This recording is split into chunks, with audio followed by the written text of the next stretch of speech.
Shiv, as you've been reporting, the Pakistan Army has violated ceasefire LOC for a 7th straight night now? That is correct. Last night, Parmeshwar marks 1 full week of ceasefire violations. Last night's ceasefire violation, as our map shows, happened in Kupwara in North Kashmir, Uri in the central sectors of the LC, and Akhnur in the southern tip, which is basically in the Jammu division. Now, 1 week of ceasefire violations, despite warnings by India, despite retaliatory fire.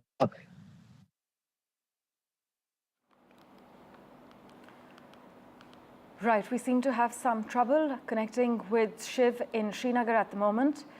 In fact, I'm told Shiv is back with us. Shiv, it's over to you.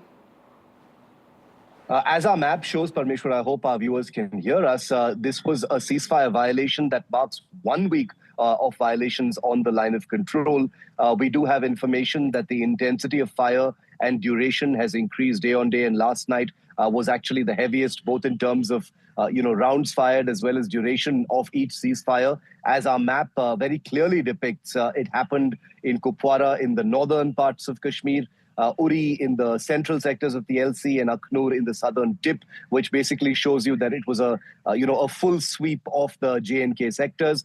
There is every possibility that the scope of this arc of hostilities might actually increase and expand northward. It might become heavier with heavier weapons employed. Like you rightly said, it comes 2 days after the officials, brigadier level officers of the Directorate General of Military Operations spoke over their hotline, as is routine. They do that every Tuesday. It's not specific to anything, whether there are ceasefire violations or not. But it also must be said, because there were reports that the DGMOs themselves had spoken over the hotline. I wanted to clarify that, Parmeshwar, that it was officials from the Directorate General of Military Operations. So it wasn't the DGMOs themselves, right. So not Lieutenant General rank officers who spoke, but Brigadier rank officers who got on the phone and talked about this. But it's important to note, obviously, that since that conversation, there have been 2 rounds of ceasefire violations, both on Tuesday night and then on Wednesday night once again. So clearly, this is an escalatory track, and it looks like it's going to continue.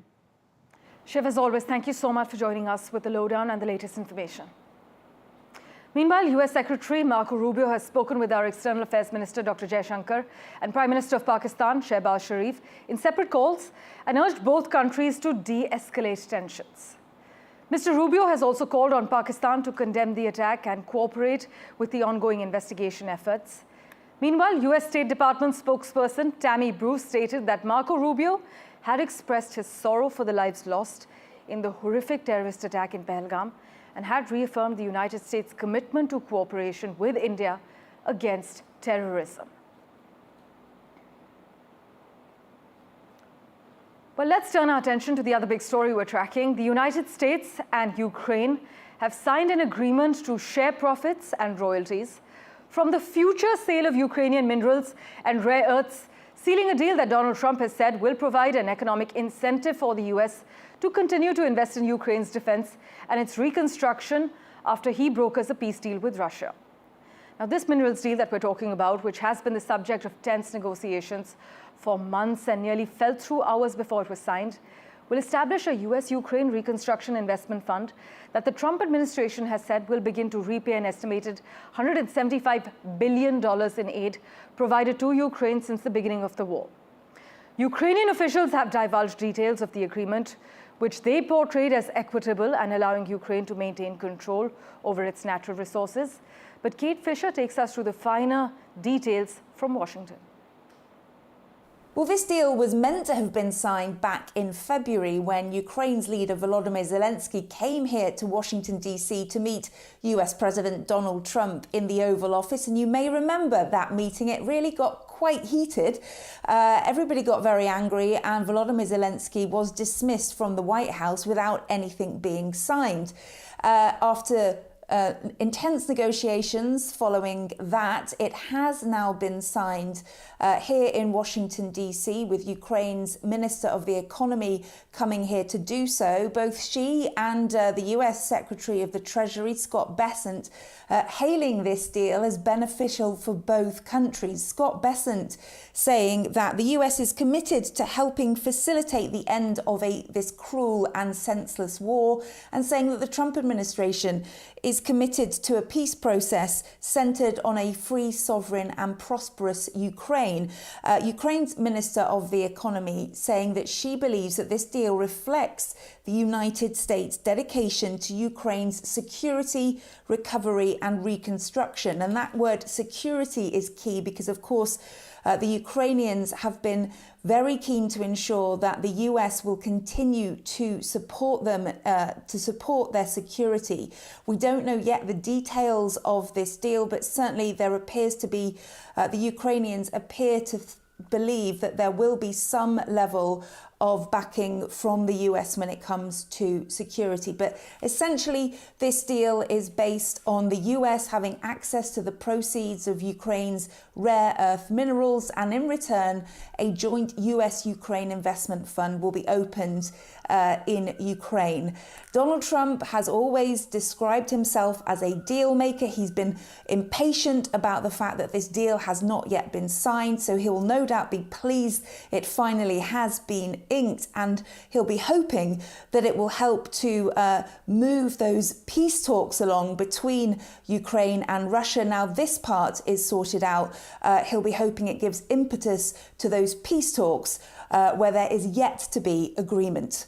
Kate Fisher, NDTV, Washington. Well, war may be fought with weapons, but peace, it seems, at least in this case, is being negotiated with minerals. At face value, many say it looks like a win-win deal. That's what it's being framed as well, by both officials on the US side and Ukraine's side.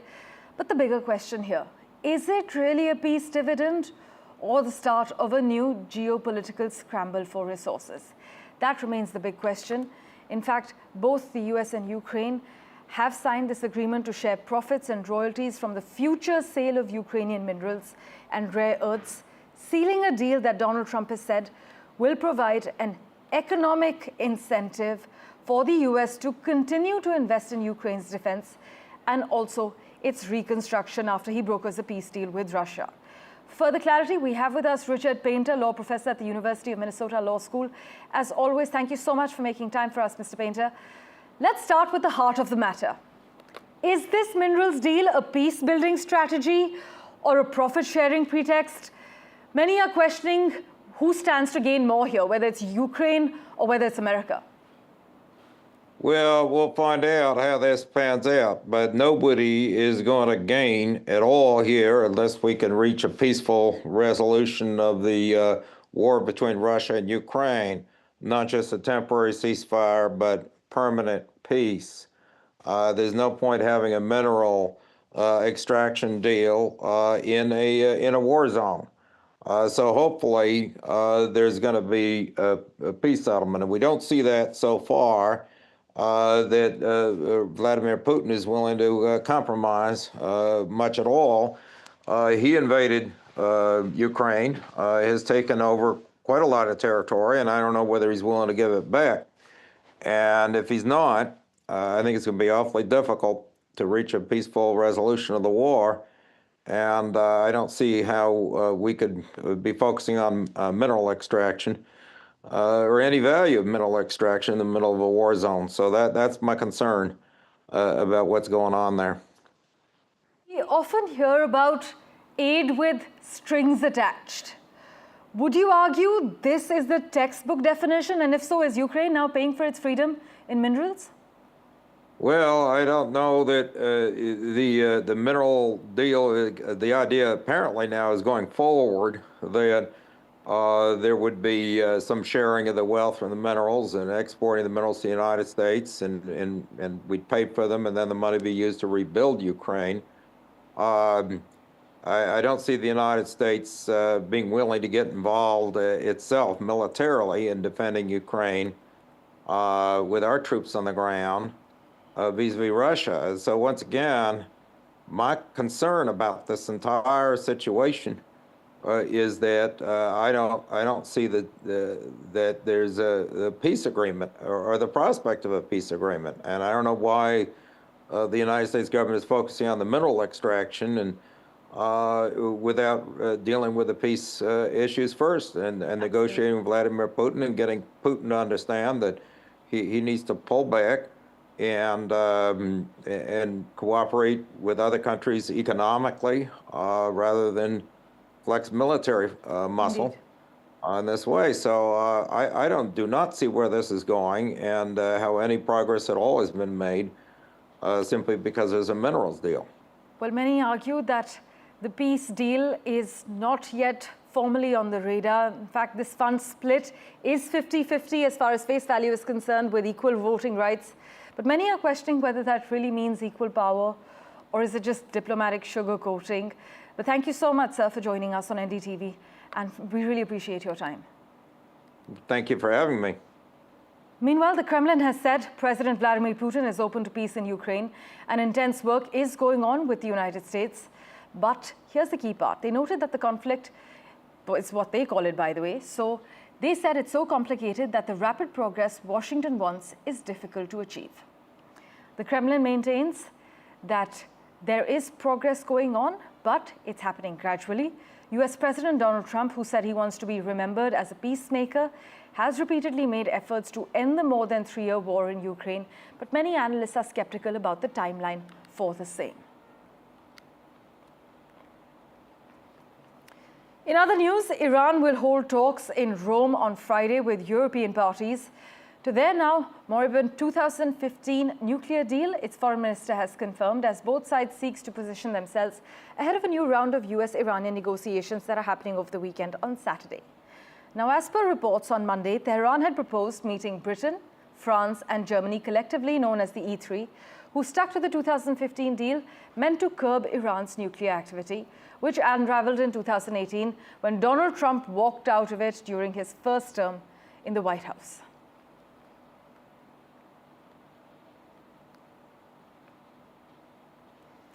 Let's turn our attention to the other development we're tracking. The United Kingdom has launched airstrikes against Houthi targets in Yemen for the first time since US President Donald Trump returned to the White House. The Ministry of Defense said Royal Air Force Typhoon fighter jets working with the US hit a cluster of buildings used by the Houthis to manufacture attack drones. In fact, Houthi leaders said the UK should anticipate the consequences of its aggression. This is according to a latest statement published by the Houthi-run Al Masirah TV.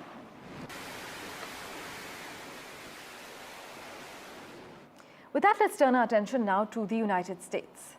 The US economy shrank in the first quarter, new data shows, as consumer spending slowed and businesses rushed to import inventory to get ahead of US President Donald Trump's tariffs. The import surge is likely temporary, this is what some experts argue, and other macroeconomic data hinted at an economy that was vulnerable but not collapsing. But analysts broadly agree that economic damage could be substantial if Trump continues with his whipsaw tariff approach and if companies start laying off workers in the US. But what are the larger ramifications? And for further clarity, joining us on the broadcast at the moment, Mithali Nikore. Mithali, always a pleasure to have you on our show.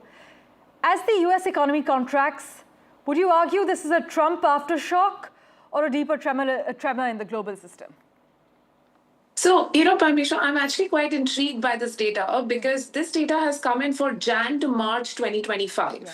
And the Trump tariffs were actually levied in April 2025. So this is almost, in a sense, what we're noticing is that consumer spending increased, and consumer spending increased a lot on imported items. There was an import surge simply because there was an expectation of tariffs. The fact that you're going to have tariffs that are going to be imposed in, say, an April or a May or a June, that prompted consumers to go ahead and increase their spending to such an extent that it actually reduced the size of the overall US economy by 0.3%, which actually prompted this reduction in the GDP.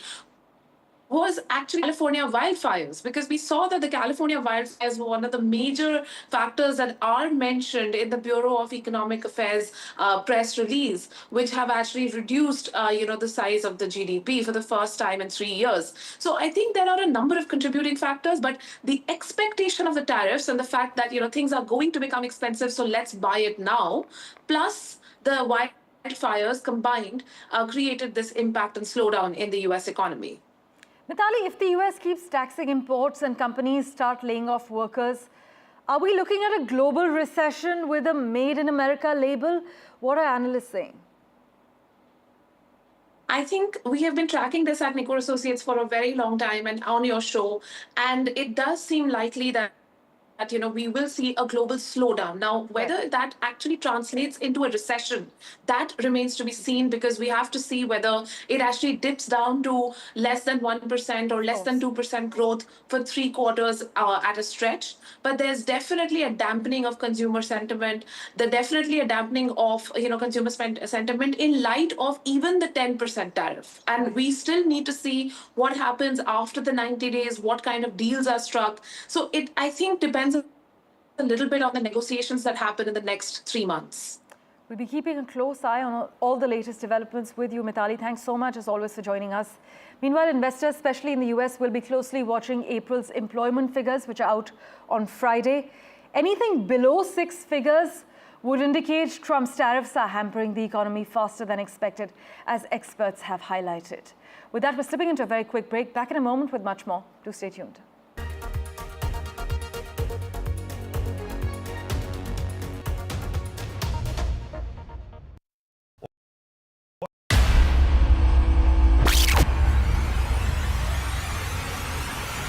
In the last 1 month, if you see, the share prices of Gensol Engineering has fallen more than 58%. Why are the rating firms calling the debt payments as default? We have 2 credible credit rating agencies on March 4th coming and downgrading the stock to D. Statements are consistently being proven wrong, Right. And transactions are being taken place which are different from what they were originally pictured to be. The company claimed it would roll out 6,400 electric vehicles. But what it has rolled out is a shocking scam. Funds meant for the project were funneled allegedly back to the promoters, the Junkie brothers. What did the money buy? Not EVs, of course, but a lavish flat.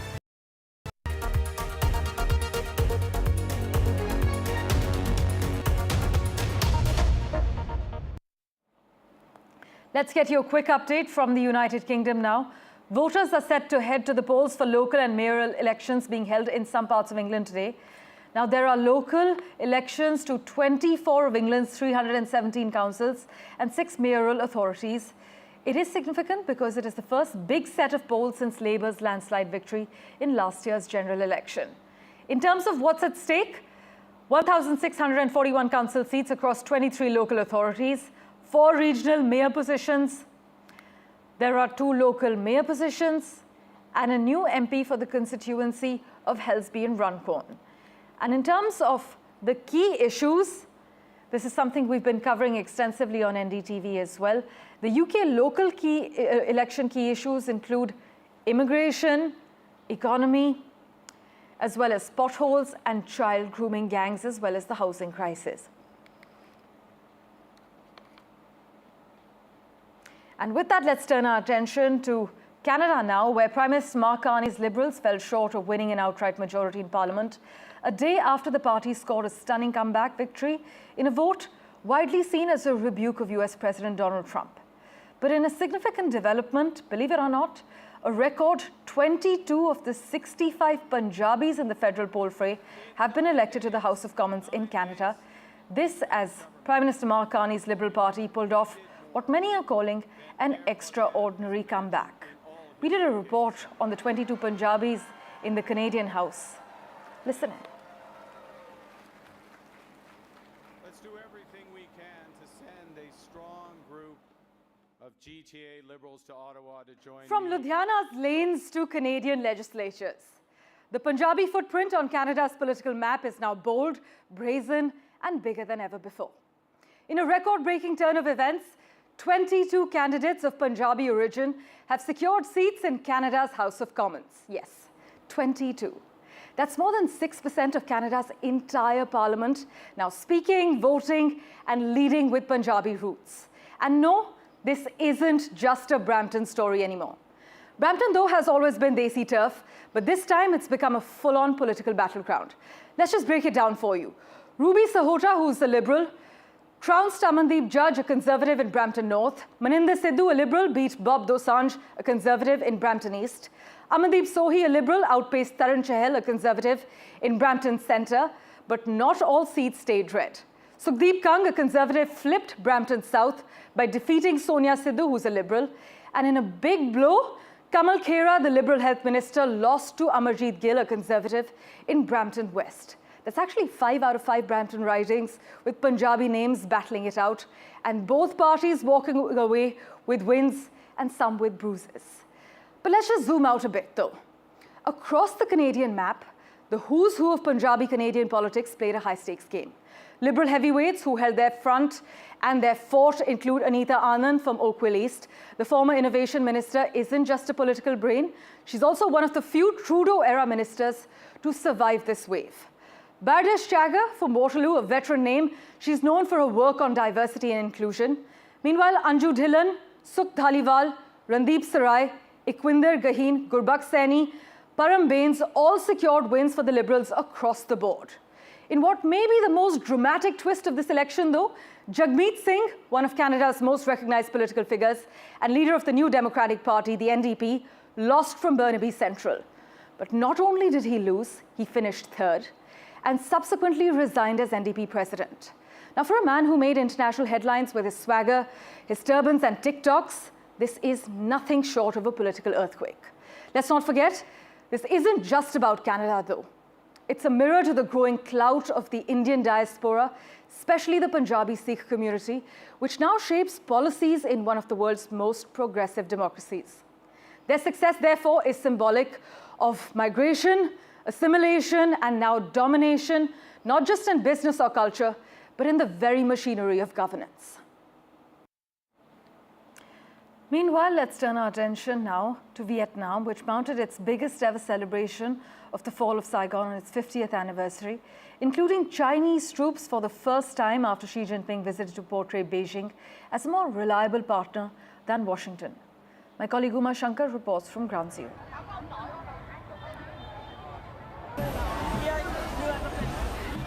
This is Ho Chi Minh city of southern Vietnam, and a grand parade has been conducted here. The entire top leadership, including the Prime Minister and the President of Vietnam, is present in it. This parade is being conducted on the completion of 50 years of Vietnam unification. Lakhs of people from all across the Vietnam have come to witness this parade. Along with the parade, a fly past is also being conducted. This is an occasion to showcase the victory of this country in the Vietnam War. Ho Chi Minh City is historically known as Saigon, with the capture of Saigon on 30th April 1975. In this very city, the government of southern Vietnam surrendered in front of northern Vietnam, and the Vietnam War ended. Lakhs of Vietnamese trapped here were freed, and Vietnam was reunified. Before moving ahead, let us look at the history bit. On 19th and 30th April 1975, an operation was conducted in Saigon of South Vietnam, which was named Operation Frequent Wind.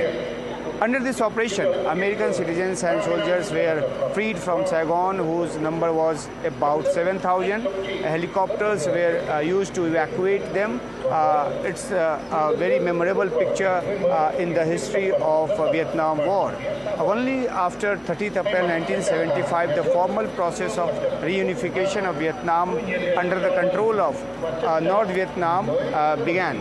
On 2nd July 1976, this country was unified as Socialist Republic of Vietnam under the communist rule. On the occasion of completion of 50 years of this historic day, Ho Chi Minh is in a different kind of enthusiasm. Ho Chi Minh Communist Union Central Committee along with other agencies, has been launched a campaign named Hua Bin Dep Lam. It means peace is beautiful. Vietnam people have shared various content from videos to photos under this campaign on their social media platforms. The purpose is to show their loyalty and the pride towards the Vietnam. Many types of programs have been also organized on this occasion. Laos, China and Cambodia were the countries that helped Vietnam during the Vietnam War. Therefore, the military contingents of these three countries are also participating in this parade on the occasion of 50th anniversary. And finally, Blake Lively actually turned heads in a Rahul Mishra creation at a New York City premiere of Another Simple Favor.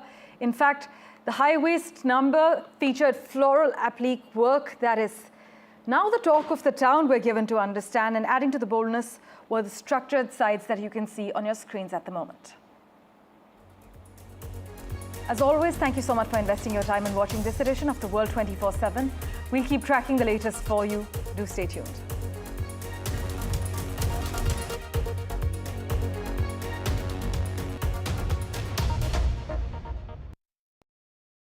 I've been reporting on all issues, big and small, from Andhra Pradesh, Telangana, rest of South India, bringing you all the action, all that you need to know, all that you want to know. The energy of Maximum City is infectious. I bring in that energy in our news coverage from financial capital, Mumbai. Covering from the southernmost part of India over the last 23 years, I bring in-depth and 360-degree coverage from the Dravidian heartland. The land of Mishti is also known for its bitter politics. I have seen much water flow under the Howrah Bridge, covering Bengal in all its vivid colors.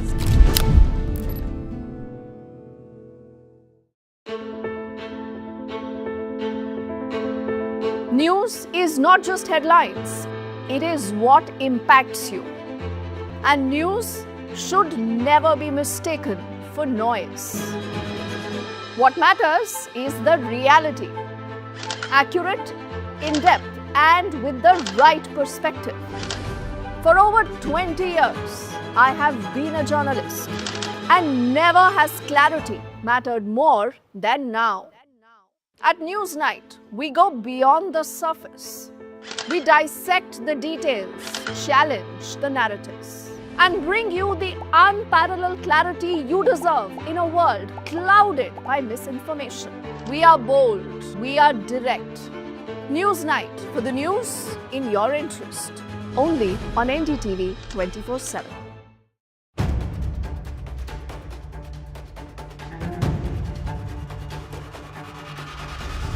If it matters to you, if it matters to you, if it matters to you,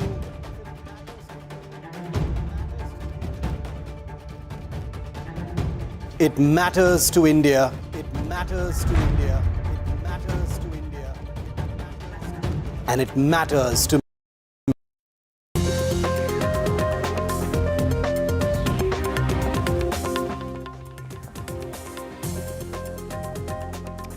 Good morning. You're watching The Breakfast Show on NDTV 24/7. I'm Divya Vada. We have a whole lot lined up for you, including reports of 7th night of ceasefire violation being reported along the line of control, while the US Secretary of State has dialed both the Prime Minister of Pakistan and S. Jaishankar of India in order to ask both India and Pakistan to de-escalate tensions. We also have our colleague, we have Nazir joining us from Srinagar.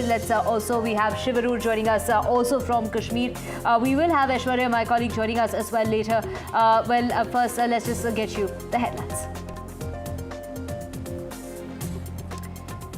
7th night of ceasefire violation being reported along the line of control. Pakistan violates the ceasefire for the 7th consecutive night without provocation from India's side.